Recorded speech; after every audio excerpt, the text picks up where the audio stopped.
করছি যে সামনে যে নির্বাচন হবে, যে নির্বাচন 5ই আগস্টের যে গণ অভ্যুত্থান, সেই গণ অভ্যুত্থানের উপর দাঁড়িয়ে সংস্কার, বিচার এবং নির্বাচনের পথরেখায় আগামী 26 সালের এই নির্বাচন অনুষ্ঠিত হতে যাচ্ছে।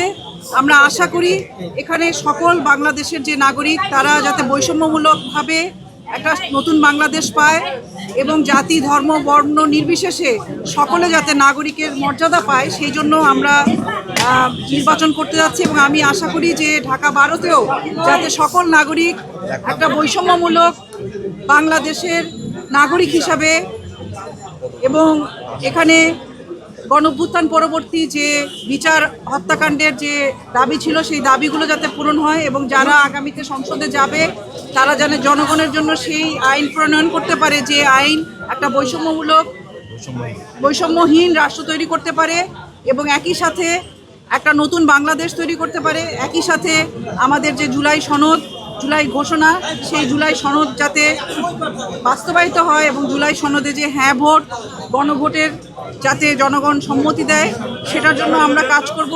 ইতিমধ্যে আমি আমার ঢাকা 12 এলাকায় জনগণের মধ্যে যাওয়ার চেষ্টা করেছি, তাদের সাথে যোগাযোগ করেছি। তাদের মধ্যে আগ্রহ বিশেষভাবে গণঅভ্যুত্থান পরবর্তী বাংলাদেশে নতুন নির্বাচন, নতুন বাংলাদেশ তৈরি করার ক্ষেত্রে ভূমিকা রাখবে এবং সেখানে নারী, পুরুষ সকল প্রার্থী, বিশেষ করে এবারের প্রার্থীদের মধ্যে একটা বড় অংশ নারী, তরুণ এবং বাংলাদেশের যে নাগরিকরা আছে তারা প্রত্যেকে তাদের ভোট দেবেন এবং তরুণরা তাদের প্রথম ভোট এবার গণঅভ্যুত্থান পরবর্তী সময়ে দেবেন, নারীরা দেবেন।